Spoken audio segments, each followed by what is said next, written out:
Aujourd'hui, à l'émission, on s'en va rencontrer l'organisme L'Ami chez vous et son directeur général, M. Jean-Charles Pichereau.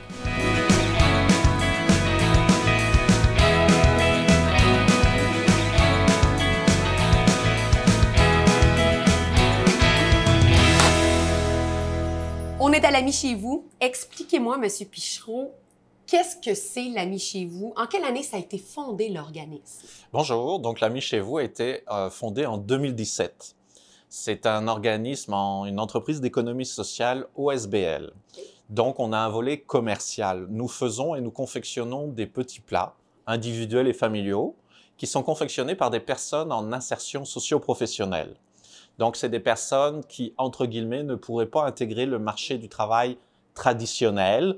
On va à leur rythme, ça n'empêche qu'ils progressent et j'offre aussi de la promotion sociale. C'est quoi la promotion sociale? C'est une certification professionnelle qui dit vous avez été sur le plancher des vaches et on vous reconnaît par un diplôme du ministère de l'Éducation que vous êtes aide-cuisinier, que vous êtes commis plongeur, que vous êtes commis livreur, que vous êtes préposé à l'accueil. Donc, et quand ils ont ce diplôme-là, en général, j'accorde une augmentation. Pour moi, c'est important, hein, la promotion sociale. On se dit aussi une école de la seconde chance. On a tous le droit d'avoir une seconde chance. Donc, j'y crois beaucoup. Et L'Ami chez vous, ben, c'est son rôle. Donc, la première, c'est l'insertion socio-professionnelle des personnes éloignées du marché du travail, anxiété, aide sociale, AVC, cancer, etc.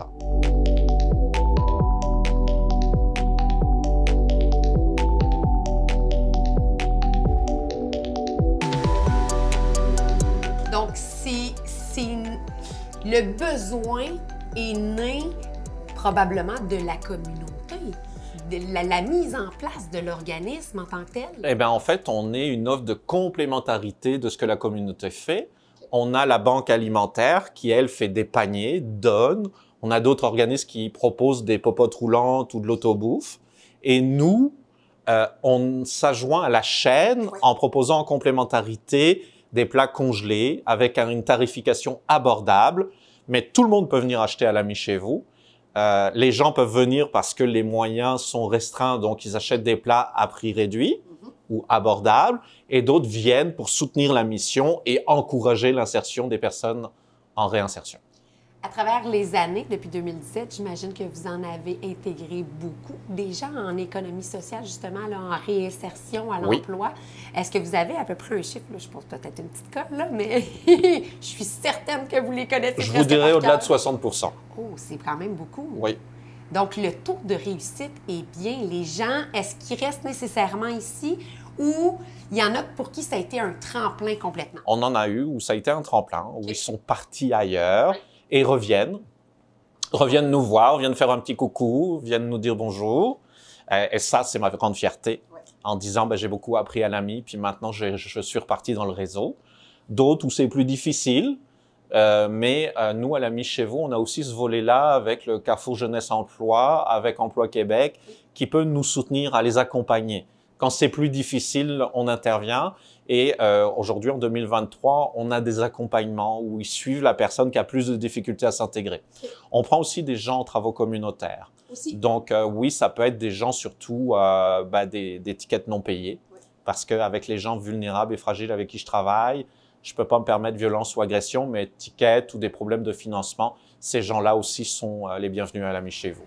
Et puis, votre façon de fonctionner, l'organisme maintenant, sa principale fonction, c'est la vente de petits plats, mais je crois que vous fournissez également des résidences et... Alors, on parle par plateau. Oui. Donc, on dit qu'ici, c'est le plateau, le siège social, c'est le plateau d'insertion, c'est le 400B, avenue de Buckingham. Et on a aussi le 6 rue Le Sage, où on a un contrat avec Logement Outaouais. Donc, on est concessionnaire de la cuisine. OK. Ils nous fournissent la cuisine, le matériel. Nous, on achète les denrées, les matières premières et on confectionne tous les jours là-bas pour 50 personnes, du lundi au vendredi, tous les midis. Donc, j'ai une cuisinière, une aide-cuisinière là-bas. J'ai l'école du 121 Trésor qui est à Buckingham, la place 121 Trésor comme on l'appelle, où c'est des jeunes adultes en déficience ou en problème de mobilité ou des fois les deux. J'ai Nouvel Horizon où c'est plus une école d'insertion d'immigrants, où ils apprennent le français, où j'ai aussi une cuisine là-bas. Et là, on est en train de travailler pour la nouvelle résidence Pavillon Larocque, où c'est des personnes en problème de santé mentale. Et on devrait commencer le 27 février. Vous voyez, c'est tout nouveau. Et on a aussi une usine, donc là, je peux pas en parler, où il y a 400 employés, où je vais récupérer aussi la cuisine. Donc oui, l'ami chez vous se développe très bien. On a un beau problème. Les clients nous courent après. Maintenant, il faut pouvoir répondre à la demande.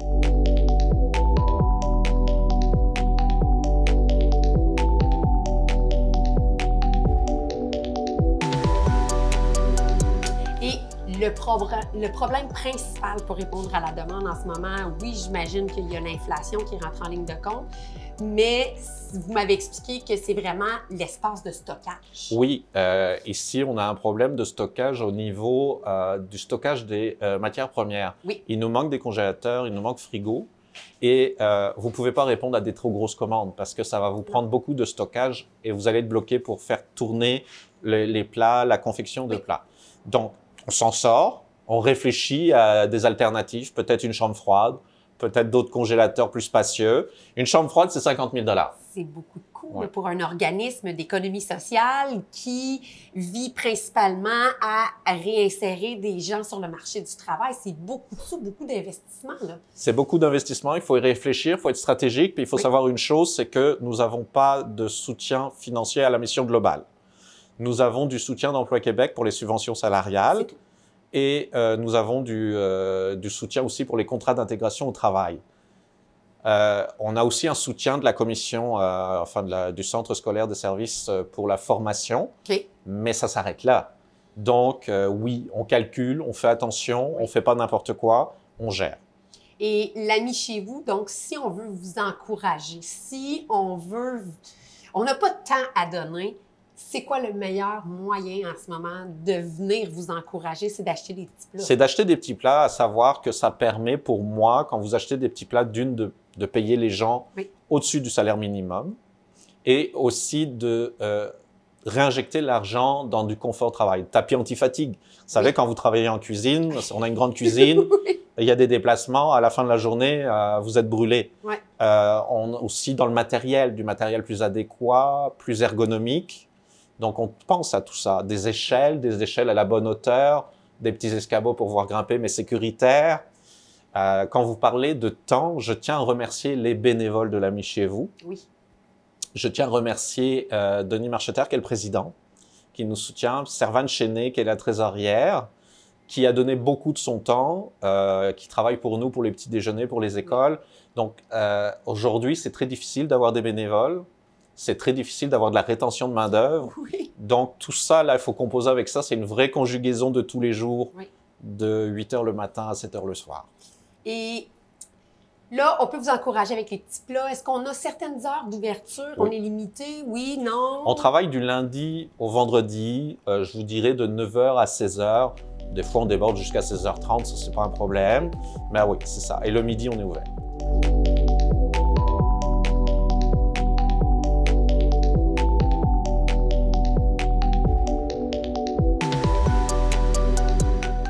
Et est-ce que vous avez des projets, peut-être à long terme, qui seraient intéressants pour donner une nouvelle dimension à l'organisme où on va s'en tenir vraiment à nos petits plats? Tu sais, Oui, je comprends.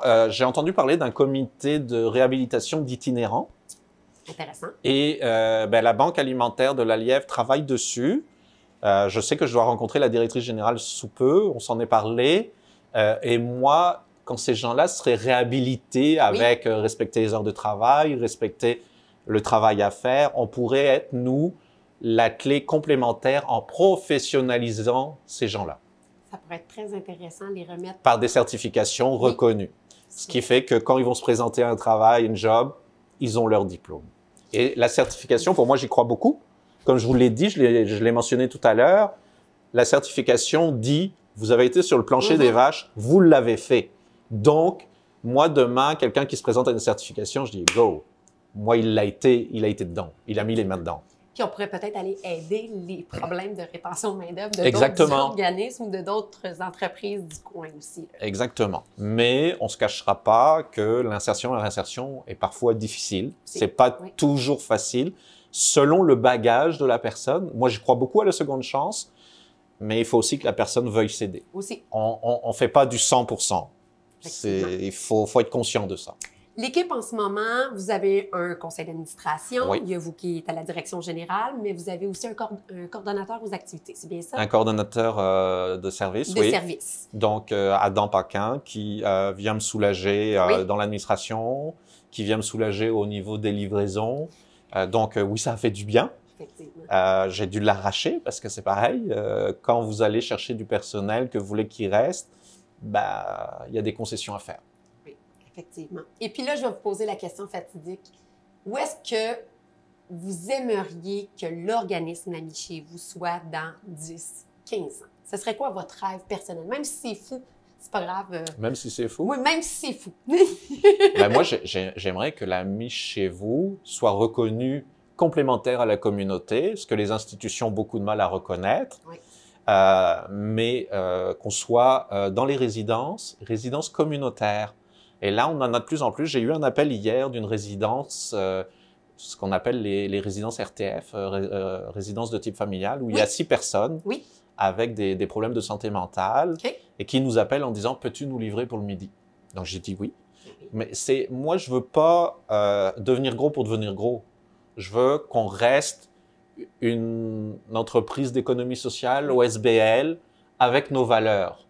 Nos valeurs qui est d'aider la communauté, d'aider notre prochain, mais aussi, on a une partie commerciale. Puis c'est pas parce que vous faites du commercial que vous roulez sur l'or. Des fois, c'est le contraire. En restauration, ce qu'il faut comprendre, c'est que vous avancez l'argent comme dans un restaurant. Vous achetez les matières premières, vous devez payer les salaires, et ensuite, vous êtes payé de vos factures. Donc, il y a toujours ce côté de fonds de roulement qui est parfois une gestion très difficile. Et le coût des produits qui ne lâchent pas d'augmenter. Qui ont augmenté de 15 à 20, de 20 à 25, des fois 30%. Et on a été obligé de les répercuter. On a tenu le plus longtemps possible, mais encore là, nous, on fait, je dirais, des plats, des fois 400, 500, 700 grammes. On regarde toujours chez les diverses épiceries. On reste abordable rapport à ce qui existe. Donc, on invite les gens à venir vous encourager à l'Ami chez vous. Et je vous souhaite dans le futur une chambre froide et peut-être même un véhicule pour faire vos transports et vos livraisons. Je pense que ça pourrait vous gâter dans les prochaines années. Mais je tiens à remercier, parce que j'ai déjà fait des démarches, je remercie le Club Lyon qui s'est engagé à donner 10 000 quand même. Et le ministre Lacombe qui s'est engagé à donner 5 000 $. Donc, je tiens à remercier ces donateurs qui, moi, sont pour les grands donateurs. Mais merci beaucoup. Merci à vous. Longue vie à l'Ami chez vous. Maintenant, on va découvrir l'organisme, le Carrefour Jeunesse Emploi Papineau, et on s'en va à la rencontre de la directrice générale, Madame Francine Saint-Jean. Bonjour Francine. Bonjour. On est ici pour parler du Carrefour Jeunesse Emploi de Papineau. Et je veux savoir, ça remonte à quand l'existence, la fondation du Carrefour Jeunesse ici? En fait, le Carrefour Jeunesse Emploi a été créé le 17 avril, incorporé tout ça, le 17 avril 1996. Par contre, il y avait déjà Action Emploi Papineau qui existait depuis avril 1986. Sa création avait été commencée en 1985 par le milieu. Quand il y a eu le lancer des Carrefours Jeunesse Emploi au Québec, il y a eu différentes façons de créer les carrefours. Notre carrefour a été créé à partir d'un organisme qui existait déjà, mais la décision des gens à l'époque a été de garder les deux entités. À un moment donné, il y a eu des questionnements par rapport à ça et les deux entités ont toujours été gardées. Donc, il y a 111 ou 112 Carrefours Jeunesse Emploi au Québec. Nous, on est le 49e à avoir été créé. Et c'est venu du milieu. Il fallait que chaque carrefour soit soutenu par le député. Donc, les Carrefours Jeunesse Emploi ont été créés à partir des comtés électoraux ou les territoires de santé publique, si on veut. Ce qui fait que notre carrefour, ce n'est pas le Carrefour Jeunesse Emploi égale MRC de Papineau, mais plus comté de Papineau, donc l'est de l'Outaouais, à partir du boulevard Lorrain. Donc, c'est en 1996 que ça a commencé, mais il y avait déjà 10 ou 8 employés en poste au Carrefour Jeunesse Emploi. Donc, le Carrefour était déjà comme presque une entité quand il était parti, là, dans le fond? Ça a été, oui, il existait déjà, il y avait déjà Action Emploi Papineau. À travers le Québec, il y en a qui ont fermé leur haute corporation puis ont pris que Carrefour Jeunesse Emploi. Il y en a qui ont fait comme nous, on a gardé les deux parce que le Carrefour est limité jusqu'à 35 ans. C'était ça ma question. Est-ce qu'ils sont complémentaires ou ils se concurrencent dans leur service? Non, il y a complémentaire. L'autre, c'est 18 ans et plus, sous les bases fédérales. Donc, le Carrefour Jeunesse Emploi, c'est une autre entité. Il y a deux entités. Actuellement, on a des services avec les deux corporations. Il y a été une période où il n'y avait pas les deux. Donc, c'est ça. Le Carrefour, donc, c'est le 49e à avoir été créé à partir d'un comité de travail, tout ça. Et c'est quoi les services de base qui sont offerts dans un Carrefour Jeunesse Emploi? Pourquoi qu'on vient au Carrefour Jeunesse Emploi? Bien, à la base, quand les Carrefours ont été créés, contrairement aux nôtres qui existaient déjà, qui étaient à la base de l'employabilité, les Carrefours, c'était vraiment une mission d'offrir un service à toute clientèle jeunesse de 16 à 35 ans pour améliorer leurs conditions de vie. Okay. Donc, ça, c'était la base. À ça s'ajoute l'employabilité, l'entrepreneuriat jeunesse et le retour aux études. Ça, c'était au départ. Là, avec ça, il y a eu, mais on était à la mission, donc il y a eu plein de projets qui ont été ajoutés. Donc, ça reste encore. Donc, l'amélioration des conditions de vie. Oui. Là, on a encore un financement à la mission depuis quelques années. Donc, les conditions de vie des jeunes, c'est très large. Ça peut être parce que tu vas aux études ou tu ne vas pas aux études. Ça peut être une situation particulière, mais il faut travailler avec nos partenaires pour le faire. Tu as des jeunes qui ne mangent pas tous les jours. Mais nous, on ne prend pas la place d'aucune entité. On travaille en complémentarité, en partenariat. Fait qu'on fait de l'employabilité, de l'autonomie personnelle et sociale avec les jeunes. Cette année, on avait le projet ni en emploi, ni aux études, ni en formation. Oui, super projet intéressant d'ailleurs. Oui, qui va chercher comme oui. un groupe à part. Oui, oui. Puis qui était soutenu par les deux corporations d'une certaine façon. Et ça touche, quand on parle ni en emploi, ni aux études, ni en formation, ça peut être des gens, oui, qui vivent des difficultés, l'itinérance ou quoi que ce soit, mais ça peut être quelqu'un qui est à la maison depuis un certain nombre d'années, qui hésite à retourner sur le marché du travail ou quoi que ce soit. Donc ça, on a l'orientation scolaire et professionnelle, on a des projets en persévérance scolaire, on a des projets avec Service Québec, donc en employabilité, retour aux études. On a des projets en prédémarrage d'entreprise. On a des projets en bénévolat. Oui. Donc, le bénévolat, c'est avec les écoles. Donc, c'est faire du bénévolat des jeunes dans les écoles ou à l'extérieur de l'école. Et on a le volontariat. C'est un peu la même pratique, mais le volontariat, c'est à l'extérieur de l'école et ce n'est pas des jeunes du milieu scolaire. Okay. Donc, un de nos gros projets volontariat actuellement dans lequel on s'investit en volontariat, c'est le projet Aide-moi à l'Ange Gardien. À travers les années, on a fait des projets comme la flore forestière, les sentiers de la flore forestière à Notre-Dame-de-la-Salette. On a collaboré à la mise sur pied du centre nautique. On a fait le nettoyage des berges de la rivière en 2000-2002. Là, on est en train de travailler sur d'autres projets. On veut relancer Je coach ma vie, qui au départ était avec des jeunes du milieu scolaire. Et là, on va le travailler cette année avec des gens de 18-25 ans. Puis Je coach ma vie, c'est des séjours, c'est 2 séjours à Sajo, où est-ce que les gens ont 7 volets dans lesquels on travaille avec eux. On travaille tout ce qui peut toucher un entrepreneur, mais dans la vie personnelle. OK? Donc il y a 2 grands volets. Souvent, ça se termine avec une conférence, avec un conférencier. Donc, il faut regarder qui va venir. On a déjà eu Sylvie Fréchette, Bruni Surin, des gens comme ça qui sont venus dans ces projets-là. Ils sont inspirants. Oui, c'est ça. On les aide aussi dans de la cuisine. Donc, c'est très large, Je coach ma vie. Puis, on est en train de travailler sur ce projet-là. On a d'autres projets dans le domaine de la culture qui sont en développement parce que le retour à la mission nous permet d'aller plus loin que ce qu'on faisait dans les 4-5 dernières années.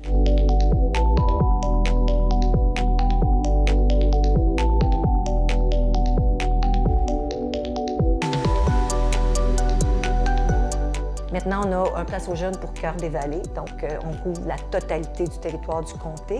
Puis le but, c'est de faire venir des jeunes qualifiés dans les régions. Ça peut être des jeunes de la région, les faire revenir, mais ce n'est pas la priorité. C'est faire revenir des gens, de faire venir s'installer des gens qui ont des qualifications et qui veulent profiter des grands espaces ou des espaces autres que les grands centres urbains. C'est une grande mission pour un Carrefour Jeunesse. Là. Oui. C'est d'aller faire du recrutement, c'est d'essayer de vendre votre région. C'est carrément ça. Oui, mais on est très bien soutenu avec Place aux jeunes en région, au niveau national. Le projet existe depuis 95-96 et nous, moi, quand je suis arrivée au Carrefour, c'était le CLD qui l'avait anciennement, maintenant la MRC. Mais nous, on l'a rapatrié dès le début. Donc, on offre ce service-là depuis je pense que c'est 97 que le service est offert. Donc, pour faire revenir les jeunes en région. Fait que ça, c'est vraiment un gros plus aussi. Toute une gamme de services offerts. Oui. Donc, aussi le volet en immigration. Oh, donc, le volet en immigration, il y a deux côtés. On aide les gens dans leur processus, mais pas dans leur processus d'arrivée ici, mais dans certaines installations. Puis, on aide à l'installation, l'intégration, l'accueil. Donc, quelqu'un qui vient d'arriver, que ça fait 3, 4, 5 ans, on tente de faire des jumelages avec le milieu.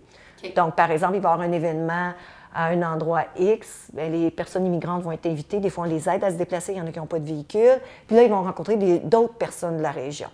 L'autre jour, je suis allée à une épicerie pas loin d'ici. Il y avait un jeune, tout ça. J'ai parlé avec. J'ai dit, hey, appelle ma collègue. Ça pourrait être intéressant. On l'a pour Cœur des Vallées. Il y a des événements qui se passent aussi, souvent au Café des artistes ou ailleurs. Donc j'ai parlé d'eux. Peut-être que ça va l'inciter. Mais parce que quand tu arrives dans un coin, c'est bien d'arriver pour le travail, mais si tu n'arrives pas à t'installer, à t'intégrer, souvent les gens ne restent pas. Donc, on a le volet en immigration aussi.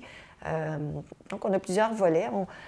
Hors pandémie, on a à peu près 1300 personnes qui visitent nos locaux, qu'on offre des services. Puis là, il y en a là-dedans qui a des services qui sont...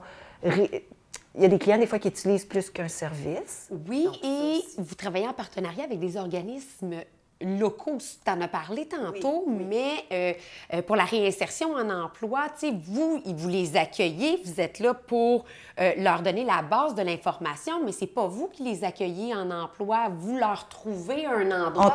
On trouve pas d'emploi, on accompagne vers la recherche, parce que faut faire attention, si on cherche pour la personne, on peut suggérer des endroits, on fait passer des entrevues, tout ça. Nos partenaires, bien, on a tous les volets, Mes finances, mes choix, donc on va donner des fois des ateliers à la Plume à Saint-André-Avelin ou à Alpha Papineau ici, dans le domaine de la littératie financière.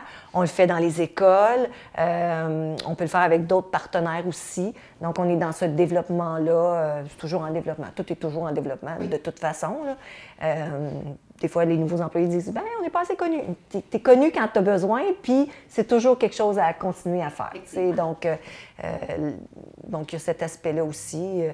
Fait qu'on tente de relancer, des fois de relancer des choses qu'on a déjà faites, des fois des nouvelles affaires. Je pense que c'est super important.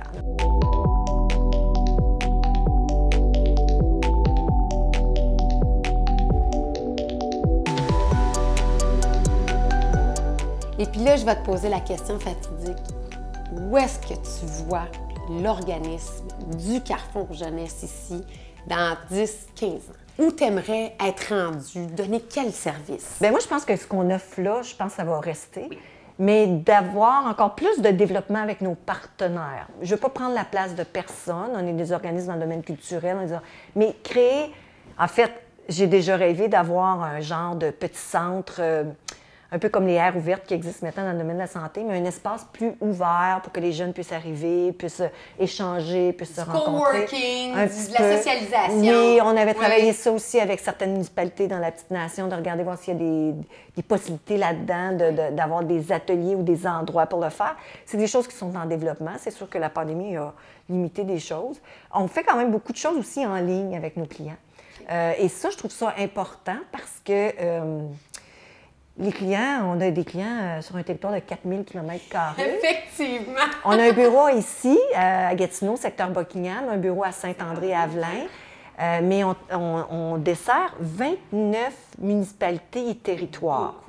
Donc, c'est énorme. Ça part de Boulevard-Lorrain, Val-des-Bois, Lac-des-Plages, Facette, puis la rivière. Tu sais, c'est à peu près pas mal ça. Fait que c'est très grand comme territoire. Et le service en ligne, la pandémie aura permis d'améliorer ça pour monsieur, madame, tout le monde, de se sentir plus à l'aise avec cette approche-là aussi. Parce qu'il y en a qui étaient peut-être gênés des fois de venir cogner à la porte ou c'était moins que il y a toujours des gens qui sont gênés de demander des services parce que c'est pas facile de demander de l'aide ou dans certaines situations que les gens vivent. Nous, 67 % à peu près de notre clientèle, c'est du bouche à oreille. Donc, oui, quand même. Puis, c'est curieux, le fait qu'on a 2 corporations. À un certain moment donné, on a eu un jeune avec lequel on a travaillé, on a fait plein de projets, tout ça. On avait fait le ROM, la rencontre des organismes membres de la CDC Rond-Point, tout ça. Puis, il nous avait aidé beaucoup à faire des genres de documents visuels sur le territoire, sur les partenaires, un petit jeu questionnaire, tout ça. Bien, un an et demi après, peut-être moins que ça, son père est venu. Ah. Il est venu utiliser les services d'Action Emploi Papineau. Fait qu'il y a une grande complémentarité, le bouche à oreille, puis je veux rien enlever aux autres carrefours à grandeur du Québec. Mais ce qu'on se fait dire souvent ici, c'est que quand les gens rentrent, ils sont bien, puis ils trouvent que vraiment, on est vraiment à l'écoute, une approche facile, etc. Fait que, puis moi, souvent, quand j'accueille des clients en bas, je leur dis, je suis pas vraiment la meilleure, je suis juste la directrice. Mes collègues sont bien meilleurs que moi pour t'aider. Fait que ça, les gens, des fois, ils disent, hein? Oui, tu vas voir. Il y a des gens qui sont qualifiés mieux que nous pour le faire. C'est ça. Tant mieux. Fait que c'est ce que je dirais. Puis ici, malgré qu'il y a eu des départs importants dans la dernière année, puis avec la pandémie, on a quand même des employés qui sont là ici depuis vraiment beaucoup d'années. 38 ans, 26 ans, quelqu'un a pris sa retraite, ça faisait 26 ans, 20 ans. Fait que on en a quand même une couple là, qui sont là depuis un bon bout de temps. On en a même qui ont déjà quitté, puis sont revenus. Fait que pour pas longtemps, mais non, il y a même mieux d'ici. Donc, je pense que... Une belle équipe. J'ai des super employés. C'est vraiment les meilleurs du Québec. Je suis pas supposée le dire, mais c'est pas grave. C'est ça. Non, c'est vraiment une belle équipe. On est toujours dans le processus de s'adapter, d'aller plus loin, d'aider, complémentarité même à l'interne. On a aussi des partenaires qui viennent dans nos locaux. Oui. On a le CAVAC, on a l'Envol qui viennent dans nos locaux. Donc, il y a beaucoup de possibilités là, ici. Puis si c'est pas nous qui offrons le service, on va accueillir le client, puis on va regarder pour l'accompagner. Même on l'accompagne. Oui. On va l'accompagner au bon endroit, que ce soit le CLSC, que ce soit... On n'est pas laissé de même, on est sûr d'avoir les services. C'est bien important pour moi. Puis quand j'ai commencé à travailler ici, c'était ma première consigne. Moi, je ne me charge pas de l'accueil. Si la personne à l'accueil est absente, vous vous organisez entre vous pour vous assurer qu'il y a un accueil, parce que c'est notre principale tâche, c'est de bien accueillir le client. Donc, pour moi, ça, c'est important.